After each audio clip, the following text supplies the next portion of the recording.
I'm at DeLaney State District 86, Indiana House of Representatives. I wanted to talk to you about teacher pay and school funding in Indiana. We all know there's a deep crisis growing. We can't recruit teachers. We can't keep them in. We don't pay them adequately.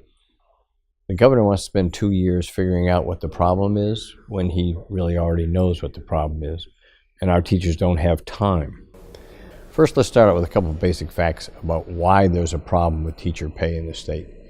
The first reason is we put in the property tax caps some 10 years ago, legitimately, has a good purpose, but it always had a risk that it would cause harm. It is now causing harm. The school districts are limited in how much revenue they can receive. That means they can't pay for the bus and the heat and the light, and they may have to dip into money that we would like to use for teacher pay to cover things like that. That's unfortunate. The second big problem was the Great Recession came along, and Governor Daniels took hundreds of millions of dollars out of our schools. That money was never actually returned, and as a result, our teacher pay really is about where it was in 2007 or 8. We've just crawled back to where we used to be.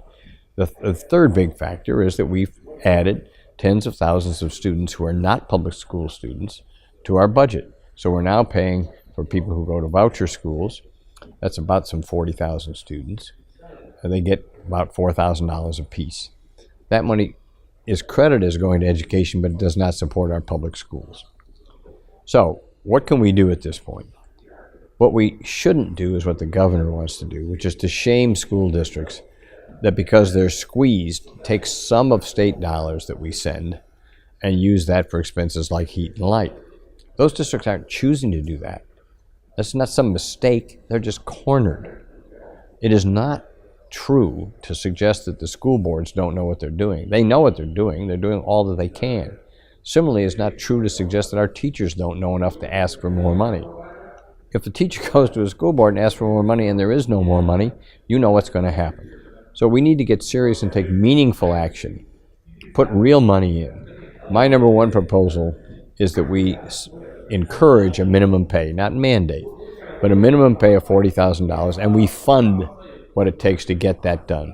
If that happens, if we set a minimum pay at $40,000, that will ripple up through the whole group of teachers in a school.